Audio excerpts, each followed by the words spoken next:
The $400 citation was waiting on my windshield as I finished unloading my disabled daughter's wheelchair from our moving truck.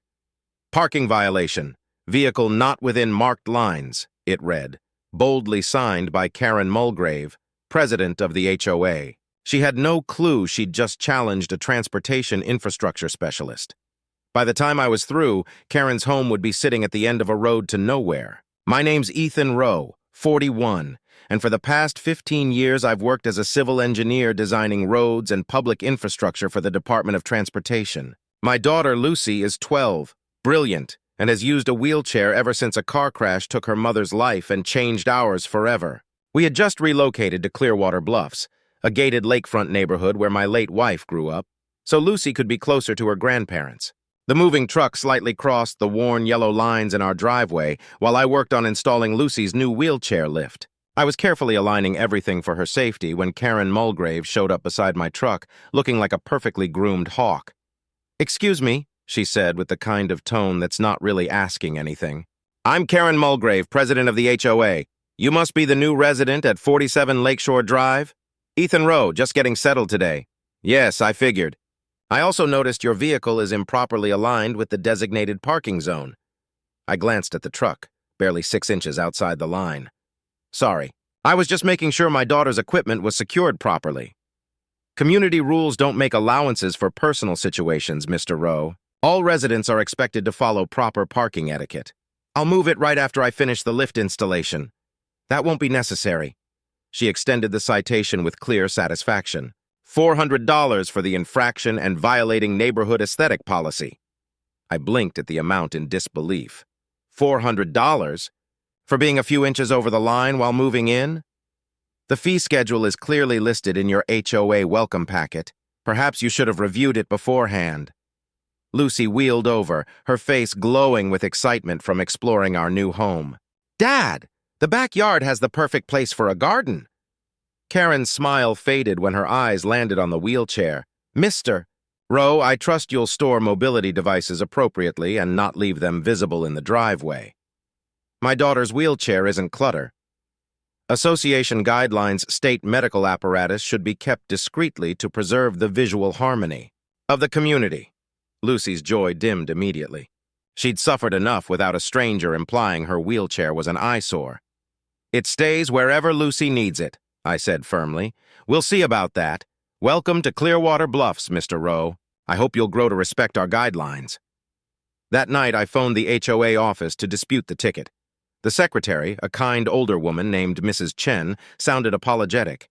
"Mr. Rowe, I'm terribly sorry. Karen's been unusually firm on parking matters lately. $400 is steep for a first violation during a move." "I completely agree, but Karen determines the fines. You could appeal, but she chairs the appeals committee as well." "So she issues citations and rules on her own appeals?" "I'm afraid so. I've tried urging other board members to push back, but Karen can be very intimidating." "What do you mean by intimidating?" Mrs. Chen lowered her voice. "She keeps files on everyone, Mr. Rowe. Every rule broken, every complaint, even who puts out their trash bins early. She uses it to maintain control." "That sounds like blackmail." "I didn't say that, but be cautious.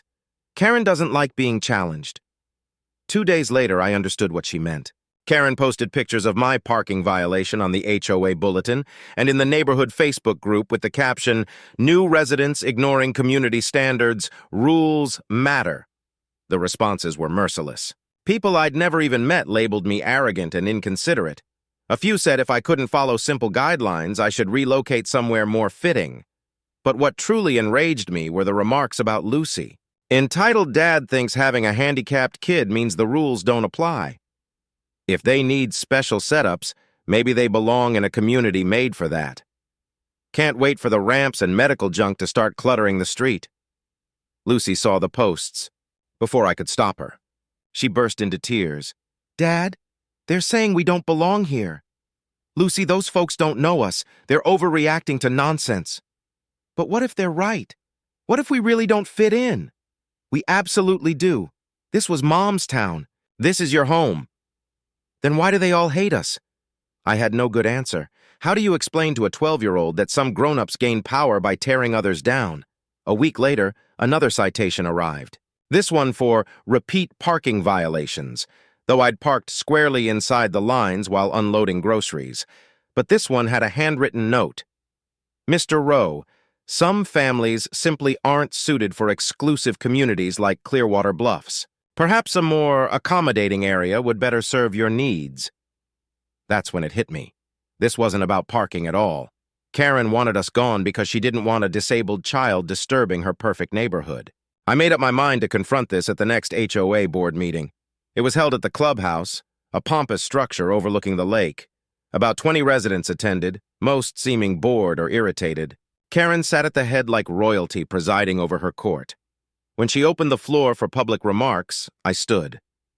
I'd like to address the citation system, which appears, Mr. Rowe, Karen cut in, appeals must be submitted in writing during the proper review window.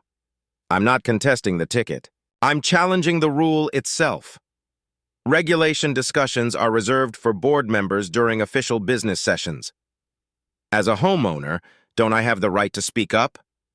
You may voice your concerns during the designated resident commentary section. Provided protocol is followed. When exactly is that? Following board matters, if time allows.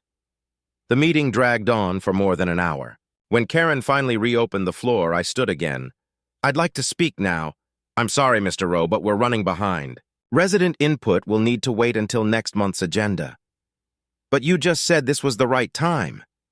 It is, if time permits. Tonight, it does not. Are you cutting my microphone? I asked, watching her hand reach for the panel. I'm preserving decorum during this session. Two elderly men in matching polo shirts, HOA security, ambled toward me. Mr. Rowe, if you don't comply with the meeting's process, we'll have to escort you out. As I was led toward the exit, Karen called after me. Mr. Rowe, I hope this demonstrates how seriously we uphold neighborhood regulations. The following morning, I found a handwritten message taped to my driveway. You clearly don't belong here if following the rules is too hard. Some people just aren't Clearwater Bluffs material. KM. But that wasn't the end of it. Over the next few days, Karen stepped up her vendetta against us. Day 1, a warning stating Lucy's wheelchair was inappropriately stored in our garage because it was visible from the road. Day 2, a formal noise complaint alleging that Lucy's physical therapy sessions violated quiet hours. Day 3, a citation for unauthorized modifications, referring to the ramp we'd installed for our front entrance. Day 4, a violation over excessive medical deliveries when physical therapy equipment was dropped off. Day 5, a claim that our residence was being used for medical business purposes due to Lucy's therapist visiting twice weekly. Each citation was another $400. By the end of that week, Karen had slapped us with a total of $2,000 in fabricated penalties. The breaking point came when I walked into Lucy's room and found her crying after school. Dad, she sniffled. Mrs. Patterson's daughter said that Karen said disabled kids hurt property values, and that's why no one wants us living here.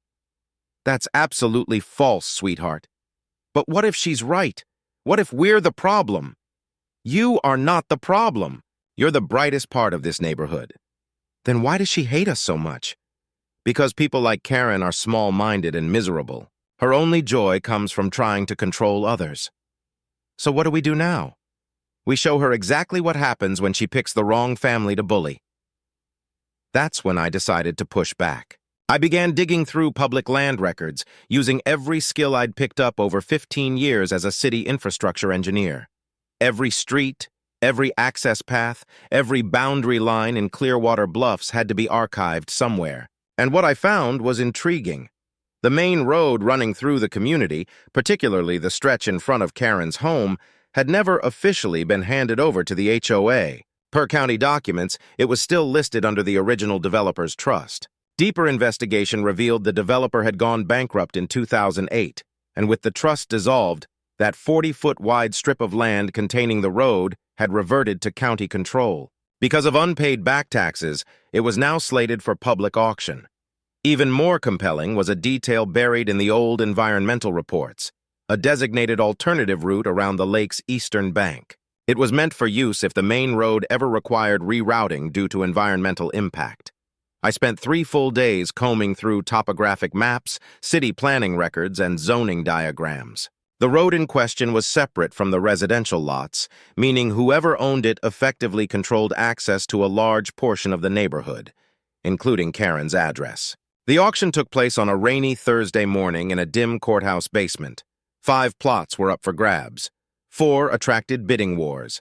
The 5th, labeled as an undevelopable utility corridor, got only one offer: mine. For $15,000, I became the legal owner of the 40-foot-wide parcel housing the primary road of Clearwater Bluffs, the portion in front of Karen's property included.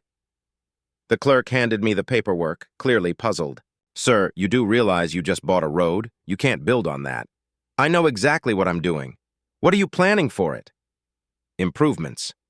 My next move was to call my former supervisor at the Department of Transportation. "Jim, I've got a favor to ask. I'm looking to initiate a road redevelopment project." "Where at?" "In my new neighborhood. There are some access concerns that need correcting." "Ethan, you retired to get away from all this. This is different. It's personal." "How personal?" "Someone's been systematically harassing my daughter who has a disability. I'm not going to let it continue."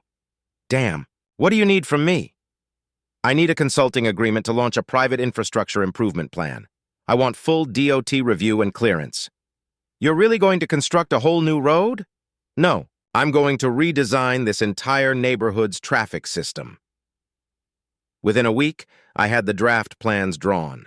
The new access road would arc around the eastern edge of the lake and reconnect to the front gate via a vacant sliver of HOA green space. It would be more direct, safer, and far better for emergency response.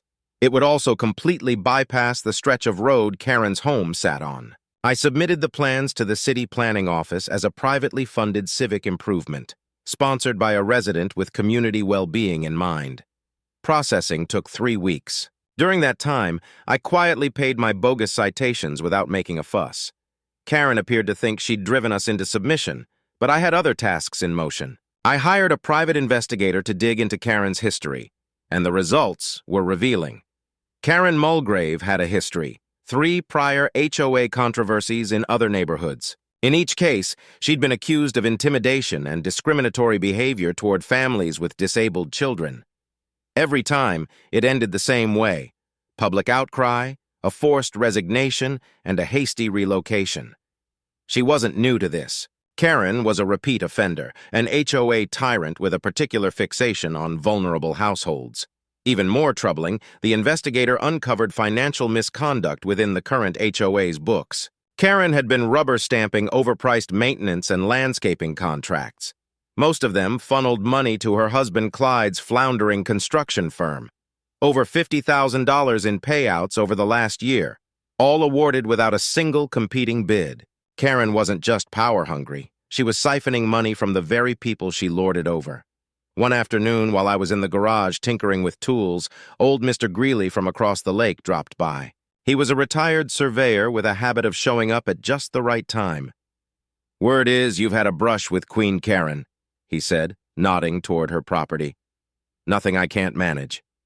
She's had a grip on this neighborhood for years. Started when Clyde's company tanked and she needed something else to dominate. I wasn't aware Clyde's business collapsed. Construction firm. Lost everything during the downturn. Karen's been punishing the rest of us ever since." He unrolled a set of aging blueprints from under his arm. "These might interest you. Original plot maps from when the community was first built." The documents confirmed everything I'd found in county archives. The road had never been handed over to the HOA. "Technically," Greeley said with a knowing smirk, "you now own the very street she lives on." "Technically," I echoed. "What are you going to do with that detail?" "I'm a transportation engineer. I fix traffic problems." "And Karen?" "She's about to become a very isolated traffic issue." City approval came through on a Monday. By Tuesday morning, Department of Transportation crews were on site to start surveying the planned road path. I was outside when Karen stormed across her lawn, her face flushed with anger. "What are these people doing on HOA land?" "They're conducting a survey for a road project." "And whose project is that?" "Mine. You can't just construct a road wherever you feel like it. I can on land I legally own, as long as I have the Necessary permits. You don't own anything but your lot. I handed her a printed deed. Actually, I now hold title to a 40-foot wide stretch containing the main road, including the portion in front of your home. She paled as she scanned the paperwork. This can't be real. The original developer never deeded the road to the HOA. When his trust dissolved, the land defaulted to the county. I bought it at the tax auction 3 weeks ago. You can't just buy a community road. It wasn't public property. It was private land left in limbo. The city won't let you block off a neighborhood road. I'm not blocking it. I'm redesigning it. The new route will be safer, more efficient, and offer better access for emergency vehicles. And where will this improved road go? I rolled out the blueprint. It showed a bypass along the eastern lakefront, cutting through a section of unused HOA greenbelt and reconnecting to the main gate. It completely avoided the portion of the road that Karen's house fronted. You're cutting off access to my home. I'm enhancing local infrastructure. Your house will still be reachable by the original road. It just becomes a private easement. An easement you control? That's right. Karen snatched at the documents. This is insane! You're isolating my property because of a parking ticket. I'm not isolating anyone. I'm streamlining access for the rest of the community. No one asked for this. Actually, they did. I already have written endorsements from 18 of the 22 households that gain from this plan. That wasn't true. But Karen didn't need to know that. This is personal. This is retaliation. This is logistics and civil design. Whether you label it revenge is up to you. I'll fight you in court. I'll get your permits pulled. You're welcome to try. The city supports community upgrades, especially when they're privately financed. Her voice rose into a high-pitched screech. You think you're clever with your engineering degree and your dead wife's money? That last line made my blood run cold. What did you just say? You heard me. You're using your dead wife's inheritance to bully your neighbors. Leave my property. Make me. Karen, step off my property right now or I'm calling the cops. Go ahead. I'm the HOA president. They'll take my side. I calmly took out my phone. 911, I need an officer dispatched. I've got a trespasser making threats and refusing to leave. Karen's confidence cracked. You can't call the police on me. I already did. 2 officers arrived within 10 minutes. Karen launched into her HOA president routine, claiming she was investigating illegal construction. Ma'am, one officer said, do you have legal permission to be on this property? I'm the HOA president. That doesn't authorize trespassing. He's building something without approval. The permits are posted right there, the other officer replied. Everything checks out. They walked her back to her home while she shouted about lawsuits and city hall conspiracies. The next day, city workers arrived to map the new access route. Orange markers lined the eastern shoreline. That's when Karen learned the road would require an easement slicing through her side yard. That evening, she showed up at my door with Clyde beside her. Ethan, Clyde began hesitantly. Karen would like to apologize for what happened with the parking. No, I wouldn't, she snapped. I want to know what it'll take to make you drop this whole road nonsense. The project's been signed off by the city. Groundwork begins next month. What's your price? Come again? Money. How much will it take for you to call off this absurd vendetta? This isn't some vendetta. It's a legitimate civic improvement effort. You're doing all this over a $400 citation.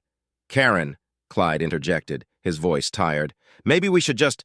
Don't interrupt me, Clyde. Ethan, just tell me what it'll cost to make this go away. There is no price. The development is moving forward. 10 grand. No. 20. No. 50,000. You scrap this road plan and leave the neighborhood. You want to hand me $50,000 to vanish? Yes. Take the money and move somewhere that better suits your situation. My situation. You know what I mean? Say it. Out loud, Karen. Say what you actually mean. Fine. Take your wheelchair-bound daughter and move someplace made for people like her. Clyde looked stunned, all color draining from his face. Karen, enough. No, I'm not stopping. This neighborhood has rules and we won't let one family ruin it. Karen, I said quietly, you just confirmed exactly what I suspected. What are you implying? I mean, this conversation has been recorded. And you just confessed to disability-based discrimination. Her face went pale. You can't record a private conversation. On my property? With your knowledge? Yes, I can. And I did. I raised my phone. It had been capturing every word. You tricked me! No, you said those things freely, and Clyde heard it all. Clyde looked nauseous. Karen, what did you do? I didn't do anything. I was just trying to resolve a neighborhood dispute. You offered me $50,000 to leave because of my daughter's disability. That's not what I meant. It's exactly what you meant. And now I've got it all on tape. Karen responded by filing a lawsuit the following week. Her attorney, a jittery man named Gerald Fitzpatrick, immediately filed for an emergency injunction to stop the road construction. I reached out to Brenda Patel, a sharp-witted litigator and close friend of my late wife. She read over Karen's legal claim and chuckled. She's suing you for upgrading her neighborhood? She's claiming I'm cutting off access to her property. But you're not. You're offering a new, alternate route. Try getting her to understand that. What's this I hear about a recording? I played the audio for her. Brenda's smile vanished. Ethan, she just handed you the basis for a federal discrimination case. I'm not looking to sue her. I just want to build the damn road. You may want to reconsider. That recording proves ongoing harassment rooted in disability bias. Will it help us in court? Oh, it'll bury her. The hearing was scheduled before Judge Patricia Tanis, a seasoned judge with 3 decades of experience and no patience for nonsense. Fitzpatrick stood to speak, visibly uneasy. Your Honor, the defendant acquired property solely to torment my client. What type of property did he purchase? Judge Tanis asked. A roadway, Your Honor. He bought a road? Yes, at a county tax auction. And what's he doing with this road now? He's constructing a new one to redirect traffic around it. Judge Tanis frowned. So he bought one street and is building another? Yes, that's correct. To improve traffic circulation within his own neighborhood? Well, yes, but... Mr. Fitzpatrick, explain to me how buying land at public auction and using it for legal infrastructure enhancement constitutes a crime. It's retaliation, Your Honor. He's doing this to get back at my client. For what offense, exactly? For enforcing HOA rules. Judge Tanis looked to Brenda. Counselor, what specific rule violations are at issue here? Parking violations, Your Honor. Mrs. Mulgrave fined Mr. Rowe $400 for briefly parking over a painted line during his move-in. $400 for a parking infraction? Yes. And she then posted images of his truck online, publicly shaming him. Anything else? She issued a citation against his disabled daughter for storing her wheelchair in the garage, filed repeated complaints about her physical therapy being too loud, referred to the wheelchair as clutter, and even suggested the family should move somewhere more appropriate for their needs. Judge Tanis gave Fitzpatrick a look of clear disapproval. Mr. Fitzpatrick, are you telling me your client deliberately targeted a child with a disability? Your Honor, Mrs. Mulgrave was merely upholding standard HOA bylaws, and Mr. Rowe is exercising legal property rights. Motion to grant injunction is denied. But, Your Honor, in addition, this case is dismissed with prejudice. Mrs. Mulgrave has no legal basis to oppose valid infrastructure upgrades. Your Honor, this could ruin her property value. Then perhaps she should have thought twice before challenging a civil engineer. Brenda rose. Your Honor, we'd like to file a countersuit for harassment and discrimination under federal disability statutes. Motion granted. Mr. Fitzpatrick, your client has 30 days to submit a response. Your Honor, we haven't even had access to the full evidence. Brenda pressed play on her phone, letting the courtroom hear Karen offering me $50,000 to leave the neighborhood and take my disabled daughter somewhere designed for people like her. Judge Tanis's expression turned hard. Mr. Fitzpatrick, your client has clearly breached federal law regarding disability protections. I strongly advise you to encourage a swift and quiet settlement. Construction broke ground the following Monday. Karen's peaceful mornings were shattered by the beeping of machinery and the rumble of construction vehicles. The crew worked relentlessly from sunrise to sunset, carving out the new road that would render Karen's stretch of street irrelevant. But Karen wasn't about to back down. She launched a chaotic campaign of sabotage and retaliation, equal parts desperate and unhinged. Week 1. She called city inspectors daily, accusing me of building without authorization. Each time, officials confirmed our permits were valid and the work above board. Week 2, she circulated a petition to stop the road project. Only 3 neighbors signed, each of whom reportedly owed her money. Week 3, she hired a private security firm to monitor my property for violations. The guards quit within 2 days, realizing she was paying them to stalk a fully permitted project. Week 4, she alerted local media outlets, claiming I was damaging the environment.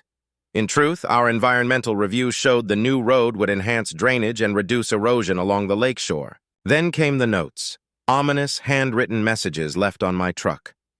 Your precious road will crumble. You'll regret ever challenging me. This neighborhood will never accept you or your broken child. I have friends who know how to make life very difficult. And finally, a chilling one. Accidents happen on job sites, especially to families who don't belong. I took that last note straight to the authorities. Detective Maria Rodriguez reviewed the growing pile of evidence and shook her head grimly. Mr. Rowe, she's escalating. Have you considered requesting a protective order? Would that actually stop her? It would at least make it easier to arrest her once she crosses a line. Once, not if. Women like Mrs. Mulgrave don't stop unless the law forces them to. Within 2 weeks, her situation began to unravel. The Postal Service updated its route to follow the new road layout. Karen now had to walk nearly a quarter mile to retrieve her mail. Garbage pickup was redirected to the new street. Her trash remained untouched until she dragged it to the alternate collection point. Her homeowner's insurance hiked her premiums after reviewing updated maps showing her house had reduced emergency access. Delivery drivers struggled to locate her address as GPS now pointed to the newly established main road. And then came the landscaping damage.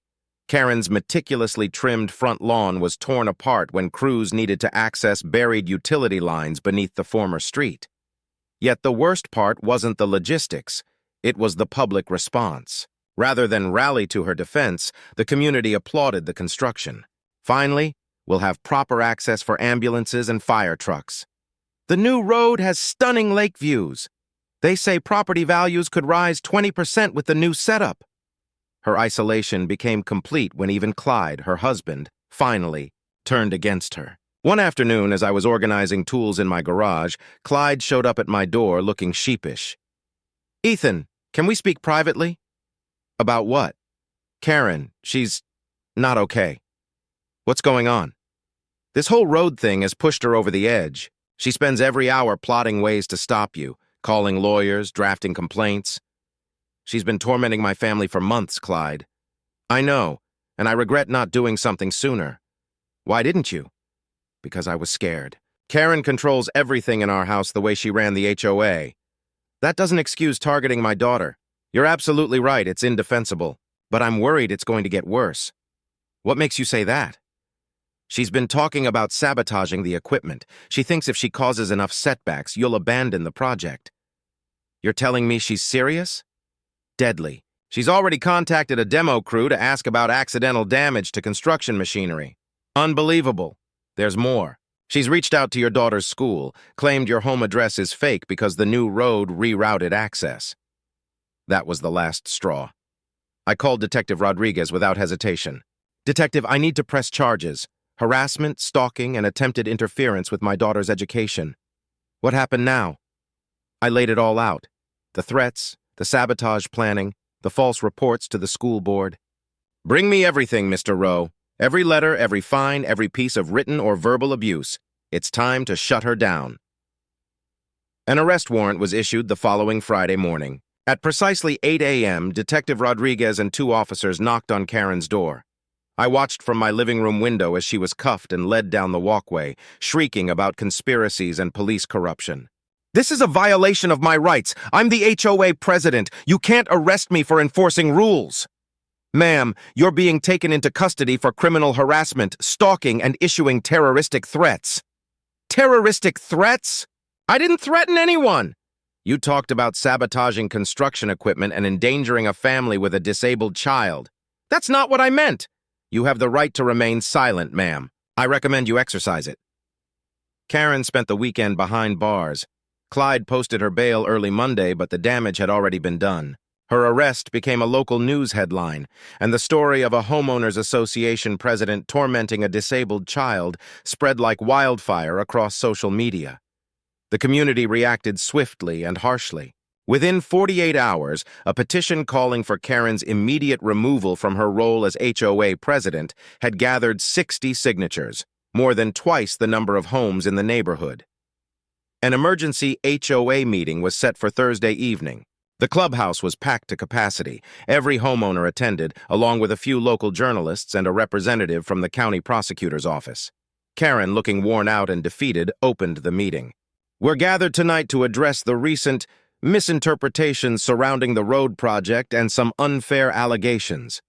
"Misinterpretations?" Mrs. Chen stood and spoke from the back. "Karen, you were arrested for stalking and harassment.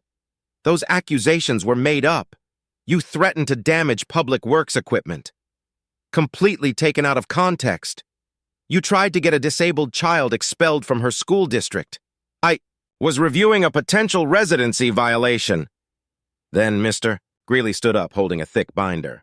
"Karen, I've got full documentation, copies of every threatening message you left, every discriminatory citation you issued, and recordings from every board session where you targeted the rows. You can't record board meetings. I can if I'm in. Attendance as an elected board member. You're not on the board. Actually, I am. I was voted in to replace Jim Watson when he moved out last month. You were too busy harassing Ethan's family to notice." Karen went pale. "That's not possible. Check the meeting notes. Oh, wait, you can't. Because you've been altering the records for months. That's a lie. Then explain why the official minutes don't align with the audio recordings." The crowd erupted with angry voices. Residents who had kept quiet under Karen's control were finally speaking out. "She fined me $300 because my garden hose was visible from the street. She tried to ban the oxygen machine my wife depends on. She reported us for having too many cars parked when our daughter got married. She made my elderly father hide his wheelchair in the garage because she thought it was unsightly." Karen sprang to her feet, flushed with fury. "I was protecting the community. I was upholding the rules that make Clearwater Bluffs a premier place to live." "By discriminating against disabled people?" asked Mrs. Patterson. "By enforcing aesthetic guidelines that keep our home values high." "Aesthetic guidelines that exclude people in wheelchairs?" said Tom Bradley. "If someone can't meet the standards, they should move to a place that fits them better." The room went silent. Karen had just told a room full of witnesses, and 2 reporters, that disabled people didn't belong in their neighborhood. I rose slowly when the silence settled. "Karen, I should thank you. Your behavior gave me the motivation to pursue that road redesign. Don't thank me. This is all your petty revenge for getting a legitimate ticket." "You're right. It is revenge. But not for that $400 fine." Everyone held their breath. "You targeted my daughter because she uses a wheelchair.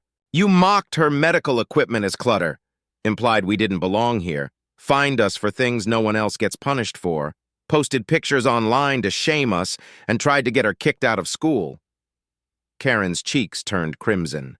"I was enforcing the HOA's community rules. You were harassing a disabled child, so I decided to make sure you'd never have the chance to do it again. By cutting off my home. No, by ensuring you can't hurt anyone else." She looked confused. "What are you talking about?" I turned to the room. "How many of you have been fined, threatened, or harassed by Karen Mulgrave?" 43 hands went up. "How many of you kept quiet because you feared she had too much power?" 38 hands stayed raised. "And how many of you want her removed from the HOA board?" Every hand lifted, even Clyde's. Karen looked around the room, stunned. "You can't all be against me! I've served this neighborhood for 5 years. You've bullied this neighborhood for 5 years, Mr. Greeley said firmly. The vote is unanimous. You're officially removed as HOA president. This is illegal. You can't oust me without valid cause. Criminal charges for stalking and harassment count as cause, the DA's representative added from the rear of the room. Criminal charges? Those are false. Mrs. Mulgrave, he replied. You're facing 6 felony charges and a dozen misdemeanors. You may want to focus on your legal problems, not your HOA status. 6 felonies? Stalking, harassment, making threats of violence, attempting to disrupt educational services, filing false reports, and conspiring to damage property. Karen collapsed into a chair, reality finally sinking in. But the meeting wasn't over. Mr. Greeley raised another folder. One final item. The independent audit I commissioned uncovered serious inconsistencies in the HOA's finances. Mrs. Chen leaned forward. What kind of inconsistencies? $53,000 in unapproved payments made to Clyde Mulgrave's construction firm. Another $38,000 spent on inflated landscaping services. And $22,000 marked as vague administrative expenses. The room buzzed with low, angry murmurs. Charges include harassment, stalking, issuing threats, obstructing education access, submitting false police reports, and plotting to damage property. Karen collapsed into her chair. The wood creaked beneath her weight as she sagged like the air had drained from her. Her hands, once glued to a pen and clipboard, now hovered uselessly in her lap. Her eyes darted around the room in desperation, searching for even one sympathetic glance and finding none. But the session wasn't over yet. Mr. Greeley, vice chair of the board and a man known for speaking only when he had hard evidence, slowly rose to his feet. He carried a thick binder marked with yellow tabs, each one protruding like a warning flag. His face betrayed nothing. There's one final topic on tonight's agenda, he said calmly. The independent audit I initiated 3 months ago is now complete.